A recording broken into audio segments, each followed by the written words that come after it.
আমরা নির্বাচন করতে পারবো কিনা, নির্বাচনে আমরা গিয়ে দাঁড়ালে আমাদেরকে মেরে ফেলবে কিনা। বিএনপিরা করতো মারধর করে, মামলা দিয়ে এরশাদ সাহেবকে 14 বছর পরে মার্ডার কেস দিয়ে নানানভাবে চেলে ঠেলে রেখে যারাই ক্ষমতা এসছে তাদের একটা বড় ধরনের উদ্যোগ ছিল জাতীয় পার্টিকে ধ্বংস করতে হবে। বর্তমান রাজনীতি চলছে, সেই রাজনীতির সার্বিক মূল্যায়ন যদি করে তাহলে মানে আগামী দিনে বাংলাদেশের আসলে ভবিষ্যৎ কি? আরেকটি বিষয় হচ্ছে এর সঙ্গে যোগ করতে চাই যে মুক্ত পরিবেশে কথা বলতে পারছেন কিনা। না, আমি তো সবসময় কথা বলেই গেছি, মুক্ত আর অমুক্ত চিন্তা করিনি কোনো সময়, এবং আমাকে অনেক ধরনের হুমকি দেওয়া হয়েছে, অনেক কিছু বলা হয়েছে। যখন যেখানে যেটা হুমকি দেওয়া হয়েছে, যেহেতু আমার মনে সাহস আছে যে আমি সবসময় দেশের মানুষের জন্য কাজ করেছি, কোনো সময় এমন কিছু করিনি মানুষ ক্ষতিগ্রস্ত হয়, এবং বিশেষ করে রাজনৈতিক অঙ্গনে আমি অনেক দীর্ঘদিন থেকে কাজ করছি, এবং আমার সবার সঙ্গেই আমার একটা ব্যক্তিগত সখ্যতা আছে, এবং কেউই বলতে পারবে না যে কোনোভাবে আমাকে কোনোভাবে কিছু দোষী করা। তো সেই কারণেই আমি কোনো সময় এগুলোকে পরোয়া করি নাই। অনেক হুমকি দেওয়া হয়েছে, অনেক ধমকি দেওয়া হয়েছে, অনেক সময় আমাকে বলেছে বাসায় থাকবেন না, আজকে আপনাকে অ্যারেস্ট করে নিয়ে যাওয়া হবে। অনেক সময় আইন শৃঙ্খলা রক্ষাকারী বাহিনী বলে, স্যার আপনাকে আমরা চিনি, ভালো জানি, আপনি থাকলে কিন্তু আজকে আমরা অ্যারেস্ট করতে পারি, হয়তো আমাদের উপরে এরকম একটা চাপ সৃষ্টি হচ্ছে। আমি কিন্তু বলেছি যে আমি কোথাও যাবো না, অ্যারেস্ট করলে করে নিয়ে যান।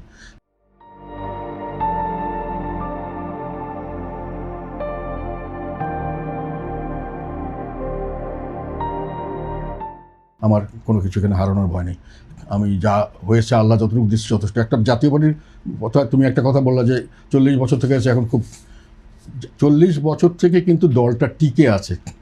তার মধ্যে বিশেষ করে 90-এর পর থেকে যেগুলো যারাই ক্ষমতা এসছে তাদের একটা বড় ধরনের উদ্যোগ ছিল জাতীয় পার্টিকে ধ্বংস করতে হবে, এবং সেটা একেবারে লাস্ট ইউনিট সভা পর্যন্ত আমরা দেখেছি।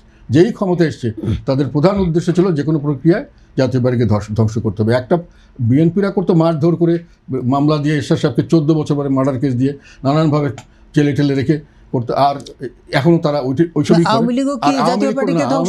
মারপিট করতো না। ওরা দলের মধ্যে একটা সুবিধাবাদী গোষ্ঠীকে টার্গেট করে তাদের সুযোগ সুবিধা দিয়ে তাদেরকে দিয়ে দলে একটা ভাঙন। ফলে আমরা ইউনাইটেড একটা মুভ করব, একটা কোনো ব্যাপারে আমরা সবাই মিলেমিশে একটা স্ট্যান্ড নিব, এখানে গিয়ে আমরা সবসময় বাধাগ্রস্ত। এবং সেখানে গিয়ে আমরা যেটা মজার ব্যাপার দেখলাম যে ওই ঘটনাটা আবার গত সরকারের আমলে, যেটাকে অন্তর্বর্তী সরকারের আমলেও তারা ওইভাবে তাদের সঙ্গে লোকশাসন করে আবার একটা গ্রুপ করে তাদের সাথে একটা লাইন করার চেষ্টা করেছিল, এবং তারা প্রায় একেবারে নির্বাচনের কাছাকাছি সময় পর্যন্ত আমাদেরকে সব ফ্রন্টে কাজ করতে হয়েছে। আমাদের লাঙ্গল বা আমাদের দল থাকবে কিনা, ওইভাবে আমাদের স্যাম্বল থাকবে কিনা, আমরা নির্বাচন করতে পারবো কিনা, নির্বাচনে আমরা গিয়ে দাঁড়ালে আমাদেরকে মেরে ফেলবে কিনা, আমাদের নেতাকর্মীরা সঠিকভাবে নির্বাচনে, মানে জাতীয় পার্টির সর্বশেষ যে ভাঙনটি হয়েছে সেটি অন্তর্বর্তীকালীন সরকারের ইন্ধনে কিংবা মানে প্রত্যক্ষ সহযোগিতায় এটা হয়েছে, আপনি বলার চেষ্টা করছেন?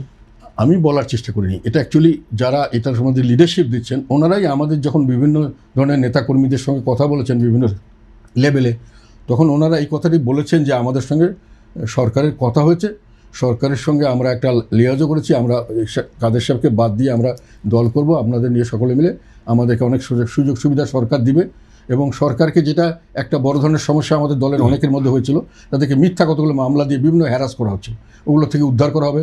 এয়ারপোর্টে আমাদের লোককে যেতে দিচ্ছিল না, অনেক অসুস্থ মানুষ যেতে পারবে না, কোনো কিছু নেই। আমাকে যেমন পাসপোর্টও দেয়নি, আমার পাসপোর্ট নেই, তারপর একবার দুর্নীতির মামলা দিয়ে আমার ব্যাঙ্ক অ্যাকাউন্ট ক্লোজ করেছে, আবার এয়ারপোর্ট বন্ধ করেছে আমার এবং আমার ওয়াইফের। মানে এই ধরনের অনেকে ছিল, ওদেরকে বলেছে যে না, সরকারের সাথে আমাদের লাইন হয়ে গেছে, তোমরা যদি আমাদের সঙ্গে জয়েন করো তাহলে এগুলোর সঙ্গে রক্ষা পাবে তোমরা। তো এই ধরনের জিনিসগুলো এবং তারা কোর্টে গেছে, এবং সরকারের তরফ থেকেও আমরা ইনডাইরেক্টলি হিন্টস পেয়েছিলাম যে সরকারের একটা পক্ষ এদেরকে, যেহেতু আমি সরকারের বিরুদ্ধে খুব কঠোর ভাষায় সমালোচনা করতাম, সত্য কথা বলতাম, আমি মিথ্যা কথা কোনোটা বলিনি, যেগুলো ওরা কোনো সময় ডিফেন্ড করতে পারতো না, ফলে তারা আমার উপরে বিরক্ত ছিল আর কি। তো সেই কারণে ওইখানে সুযোগ একটা সৃষ্টি করা হয়েছিল, এটা আমাদের বিশ্বাস করার কারণ আছে, ওনারাই বলেছেন এটা, এবং আমরা কিছুটা হলো বুঝতে পারছি। সেগুলো ফ্রন্টে আমাদের কাজ করতে হচ্ছে। এখনও হয়তো আবার নতুন বিএনপি সরকার আসছে, সেখানেও একটা চেষ্টা হতে পারে, ওইটার উপরে কিন্তু তারপরেও জাতীয় পার্টি এখনও টিকে আছে, এবং আমাদের জনপ্রিয়তা গত নির্বাচনের আগে, যদিও নির্বাচনটা নিয়ে আমি কথা বলতে চাই সুযোগ পেলে, নির্বাচনের সময় আমি যেটা দেখেছি, আমার যে কোনো বক্তব্য একেবারে ভাইরাল শুধু হয় নাই, 7-8 মিলিয়ন লোক আমার বক্তব্য, তখন আমার পপুলারিটি আমি যেখানে গেছি মানে শত শত লোক, হাজার হাজার লোক আমার এখানে, আর সেখানে রংপুর তো আমার নিজস্ব আত্মীয়স্বজন, সেখানে আমাকে নির্বাচনে পরাজিত নয় শুধু। আমরা নির্বাচনের প্রসঙ্গে আসব। আমরা বলছিলাম যে রাজনীতির ভবিষ্যৎ কিংবা মুক্ত পরিবেশে কথা বলার পরিস্থিতি আসলে কীরকম, আপনি মানে কেমন দেখছেন? এখন পর্যন্ত আমি যেটা বলি, যে প্রথম মিডিয়ার কথাই বলি, মিডিয়ার থেকে, কয়েকটা মিডিয়ার থেকে আমাকে স্পষ্টভাবে বলা হয়েছে যে, আগে তো বলা হয়েছিল, এখনও অনেকে বলছে যে আমাদেরকে একটু মানে হিসাব করে চলতে হচ্ছে। আমার নিউজ আগে তো প্রায় প্রত্যেকটা লিডিং নিউজ পেপারে আমার নিউজ কিন্তু টপ লেভেলেই থাকতো, সবসময় থাকতো। যাই হোক, এখন হয়তো আমার ইম্পর্টেন্স কমে গেছে, তারপরও আমার নিউজ তারা দিবে না। আমি আর্টিকেল লিখতাম, বড় বড় পত্রিকা, ভালো ভালো পত্রিকায় ছেপে, ওগুলো এখন তারা বলছে আমরা আপনার ছাড়তে পারবো না।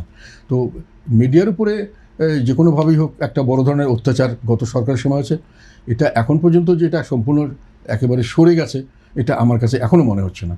তো আগের সামনে আমরা এটা দেখতে চাই, এটা হলো মিডিয়ার ব্যাপারে বললাম। আর স্বাভাবিকভাবে আমরা কথাবার্তা বলছি এবং আমরা বিভিন্ন জায়গায় মিটিং মিছিল করতে চেষ্টা করছি, তবে ভবিষ্যতে এটা নিয়ে আমাদের সমস্যা হবে কি না এটা আমরা এখনও জানি না। তবে আমার কথা হলো যে সমস্যা হোক আর না হোক, আমরা গত সময়ও করেছি সমস্যার মধ্যে, এখনও আমরা চালিয়ে যাব।